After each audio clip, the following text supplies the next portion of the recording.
Do you know what is the fastest way to fail when it comes to fitness goals? It's by following the advice of that influencer with the body you desire. Low body fat, toned body, or skinny. And she's really got what you're trying to achieve. And I know it sounds logical. If I follow her advice, I would reach something similar of what she did. Yeah, it sounds logical, but it's one of the worst mistakes you can do. And this is what this episode is about. You understand why I'm saying that and what to do instead. Instead of trying to copy the routine, workouts, or eating plans of girls with perfect bodies. Because that doesn't assure that you will achieve a perfect body. That actually can delay you and frustrate you if you're trying to do and you don't accomplish. So what you do instead. All right. So I think it's worth mentioning the abundance of advice nowadays when it comes to fitness, when it comes to anything. But we're talking about fitness, especially fitness for moms, which is different. You don't have the time. I mean, there is no way for you to commit in the way they do. Especially the hardest part is not knowing how to identify what is a good advice or not for you. All right, because I'm not saying here everything I'm saying, everything the 20 Minute Fit Mom advocates is the best way, and everything else is crap. That's not what I'm saying.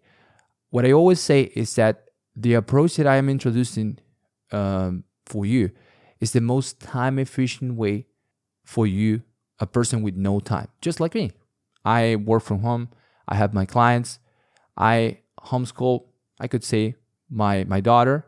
She's 2 years old, and I'm teaching her how to read, introducing to different language. At the same time, I'm working on my business and doing everything else. So I understand what you're going through. You don't have the time. You don't have the time to apply regular fitness advice. Okay? I don't have it either. I did in the past, not anymore. So what is good for you is something that's going to deliver you good results with less investment. Okay? Less time investment. And that's not what you see in average with fitness influencers. When you see that the body that you want to achieve, it's usually high volume workout with high protein diet and things that are not convenient for you as a mom, as a family person. Okay.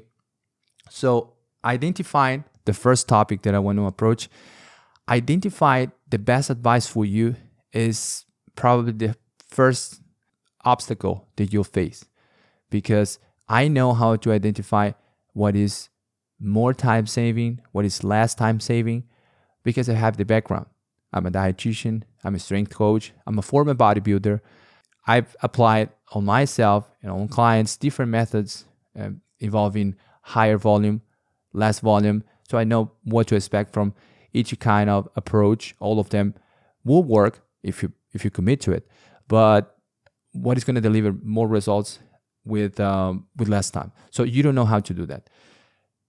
The second thing is that there is something that you need to understand about influencers. When I started saying it's the worst mistake, is because, again, it involves a lot of time for you to follow that kind of advice.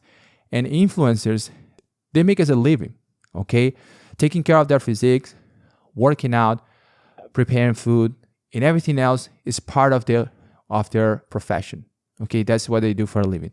So that's why they can devote more time, and they pretend that they are devoting more time just to make it look, wow, that person's life is hard. So I admire that person because it's so hard. She does so many things, and sometimes she's doing less than what you're seeing. But you have to show something on social media, on camera, and also that's another thing. They do more sometimes, less than what it seems. Okay, and another things that I want to approach, and this is probably the thing that you've never thought about because you're not into bodybuilding. And I always explain, okay, I'm a man I was a bodybuilder, a natural bodybuilder, and I know how it works because in bodybuilding, there is no one, if you compare sports, with more muscle and lower body fat than a bodybuilder. Whether it's a man or a woman, okay? Bodybuilders are the ones with more muscle, with the most muscle and lower body fat. So when it comes to advice to build muscle and lose fat, get lean, tone, the tone body that you want, there is where the information is. Okay, so don't think that because I'm a man, because I was a bodybuilder, or because that person is giving you an advice, that doesn't work for me because I'm not a bodybuilder. Yes, everybody is trying to bodybuild. I mean, you are a bodybuilder. If you're trying to decrease your body fat, you're trying to increase your lean muscle, you are a bodybuilder. Okay, you are not a competitor bodybuilder, but you are a bodybuilder. You, a mom bodybuilder. So everything I say about bodybuilding applies to you. Okay. Another thing is that it's important to understand that there are no differences between men and women when it comes to nutrition and exercise science. Okay. So everything that it works for me is going to work for you as well. The difference is that because of genetics, bone structure, hormones, and other things, your body will respond better, different than mine. Okay. But the advice is the same. The workout is the same. Okay. That being said, there are a few things that I want to mention that I learned in bodybuilding. Okay. The first factor that differentiates you and an influencer is genetics. Most influencers, most bodybuilders, okay, most people who are working with their bodies, okay, are working with their physique, they became bodybuilders or models or anything because of their genetics. They were naturally muscular, naturally lean, even without doing anything.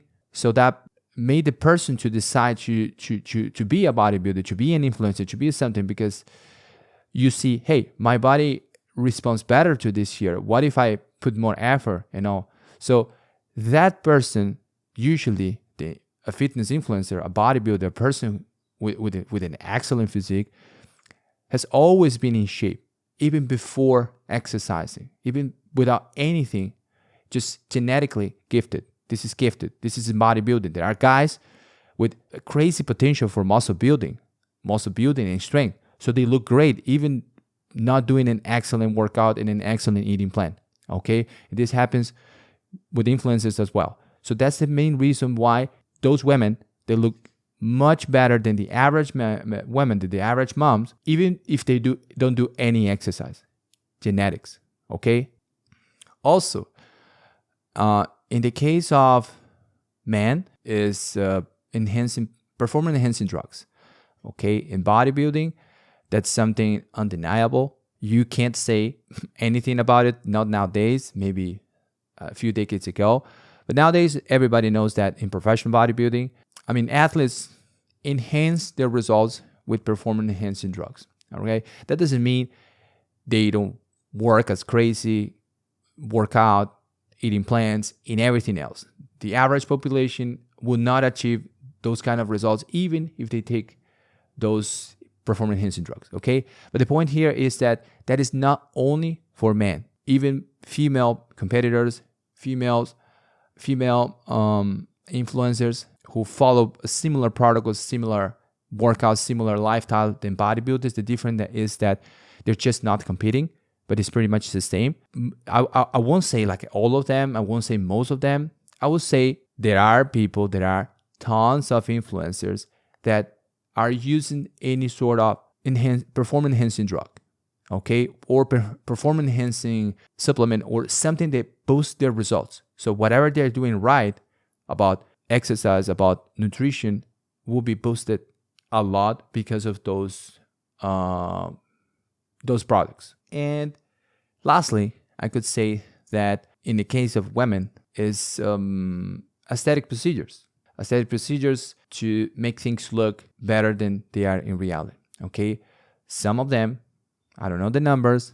I won't say things I don't know. Okay, I won't claim things I have no numbers.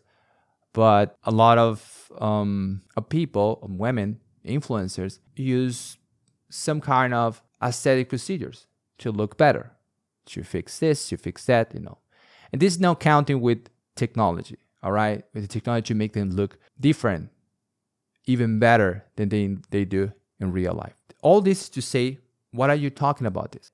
All this to say is that the combination of genetics, performance-enhancing drugs, in more or less degree, and aesthetic procedures make them look much, much better. And it's not because of the workout and the eating plan. I want you to understand that they look better for other reasons besides the exercise and the workout routine. So it doesn't mean that you have to follow those protocols, exercise, and nutrition to achieve the best kind of result. Bottom line of this topic here is that you're not able to follow that combination. You're probably an average woman, an average mom. You don't have a crazy genetic to build muscle, to lose fat. You're not naturally muscular and leaner. You don't use any kind of enhanced product, okay, to boost your results. And aesthetic procedures. You're probably not on those things. Okay, that being said, you need a different solution. You don't need a high volume workout with high protein diet with a lot of stuff that you have no time for. What is the solution? The solution is, number one, compare you with yourself. That's very, very important. Whenever you compare you with another person, you will always fail. You'll always get frustrated. You always compare you with yourself, okay? There is a life philosophy I like to follow, which is try to be better than yourself. 1% better than yourself every day, and you will be eventually very good at it. Maybe the best on what you're doing, okay? So how do you compare you with yourself? Okay, there are a few things you can do that are very simple, okay? You can even do by yourself, but I'm sure your husband or your sister or your siblings or someone can help you to do this, which is number one, take measurements. Shoulders, chest, waistline, hips, upper arm, lower arm, upper leg, and lower leg. You get a tape, you tape it up, you take measurements of your body. That's the first thing. Don't trust only on your clothes because that's a good way to do it. Okay, I couldn't fit the jeans, and I can do it now. Okay, that's a good thing, but only that is not enough. Okay, you need to take measurements. So again, shoulders, chest, waistline, hip, upper lower arm, upper lower legs. Okay, that's the first way. Take measurements at least once every 10 weeks to see if you're losing measurements. Okay, if you're losing the measurements where you want to lose the most. The second thing is body weight. But I'm not saying you measure your body weight once every 2 weeks or when you remember or on different scale. You gotta be precise. Place the scale on the same spot and weigh yourself at the same time, preferably without any clothes. Okay, as soon as you wake up in the morning, you go to the bathroom and you weigh yourself without clothes first time in the morning. Okay, do that if you can at least twice a week, preferably every day. Okay, but you can do it twice a week. Twice a week is fine. Monday and Friday, specifically Monday and Friday. All right, body weight. The last one is maybe the most important because this is the most honest way to measure, to evaluate your result, which is photos. Okay, take a photo, front, side, and back. You take photos, that's another thing. Same light, same location, okay? Because shadows, look at here. I'm having shadows here on my face, okay? If I put my face like this, it's flat. If I position like this, I have more shadows. So when it comes to the physique, if you, for example, position the light in a way that makes you look leaner, okay, and next time you do it in a different way, you might get confused. You might get frustrated. Oh my God, I look fatter than last time. Okay, but that's not the case. You're making progress. You're just having a bad light. And this is from bodybuilding, okay? This background is from bodybuilding. When you compete in bodybuilding, you lift weights and everything, and then you show your muscles. You have to show the muscle definition, right? And you practice, okay? Besides getting in shape, building muscle, losing fat and all, you also have to practice how to pose your body, how to show your body to the judges. Because if you don't know how to show your body, maybe another person with a worse physique than yours can win over you because he knows how to show better what he's got. So it's very important to show your body. So this is from my bodybuilding background, okay? You always have to look good on the photo. So that's important for you too. When you take photos, okay, position the light in the same way. For example, this light here is 45 degrees. Okay, I'm gonna take a photo. You always take a photo with the light on the same spot. So you will always have the same results. So once you see the improvements, they are real because you're taking the photo in the same way. Okay, so those are the 3 ways you can evaluate yourself: photos, measurements, and body weight. Body weight, Monday, Friday, photos and measurements once every 10 weeks. All right. That being said, you're not able to follow those influencers with great physiques routines because you don't have the time. I'm almost a mom. Again, I understand you. The only time I have for me to sit, to read something, to have a tea, is only at night when my daughter goes to sleep, because when she's taking a nap, I'm working with clients, and I have no time at all. I wouldn't be able to follow what I used to do at the beginning when I was in my 20s, okay, going to the gym 4-5 times a week. So that's what most influencers do, and you're not able to do that. What can you do? What's the best solution for you, busy mom? Full body workouts, okay? That's the 20-minute Fit Mom protocol. Full body workouts, because it's simple. You have only one routine. You don't have to think about split 1, split 2, and 3, different splits with different exercises, complicated. Only one routine with, say, 5-7 exercises, you're done. Full body workout. Single set. Another thing that makes it simple. If you're doing a full body workout when where you are pushing and pulling, for example, you're doing an overhead press, which is when you lift the weight above your head. You're doing bench press, lat pull down, row, and squat. Okay, we could classify overhead press and chest press as a pushing movement, lat pull down and row as a pulling movement, and legs. If you alternate always pushing, pulling in legs, okay, you don't need to rest between exercises. Okay, that decreases a lot of time. Okay, it saves a lot of time. And another thing that saves a lot of time and is highly effective is doing 1 set per exercise until muscle failure. Okay, if you do only 1 set until you're absolutely unable to move the weight despite the greatest effort, that means you really feel that even if you have a gun in your face, you wouldn't be able to do 1 more rep. You wouldn't be able to move even an inch that way. You really got to your maximum. That's muscle failure, okay?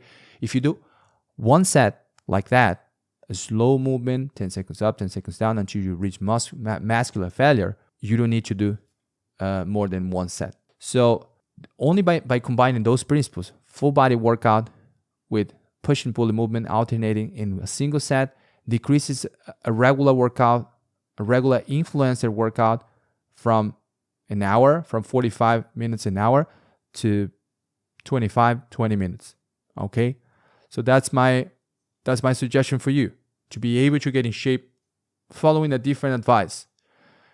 You've probably never seen that because that's not what most influencers do. Okay, those girls do, even because they like going to the gym. They go to the gym, they enjoy going to the gym, they take photos at the gym, a lot of things, not only workout. So they like going to the gym, but you don't have time to go to the gym. And you can do all this here at home. About nutrition, because I always talk about this here. It doesn't matter how hard you're training, how much exercise you're doing. If you're not following the proper diet, keeping your calories under control, you're wasting your time. So you have to control your calories. All right? How do you do that? You could use those apps that you take a photo and you track your calories. Okay? First, you can use any website or something and calculate how many calories you need. Easier than that. You don't have time for that. Okay? Just start with 1,500 calories a day. That's a really general recommendation. And then start decreasing. That's the easy solution. If you want to know how to use a different method, how to track calories and macros in a different way, you need to listen or watch the episodes that I'm talking about, the list, past episodes. So take a look and you will learn how to do that. Right. So that's what I got for you guys today. There's an easier way, a time-saving way to get in shape, right, for you, for your reality. My wife lost 84 pounds, 16 inches off her waistline. Many of my clients, even clients with fitness background, they used to work out in a different way. They became a mom and they are not able to do what they used to do. And they give it a try and they had amazing results. So can you. Okay? This is my solution. I hope you like this episode. If you want to understand more about the 20-minute fit mom, 20-minute workout once or twice a week with flexible diet, just start following me, okay? And social media, 20-minute fit mom, YouTube, Spotify, Facebook, and Instagram. See you in the next one.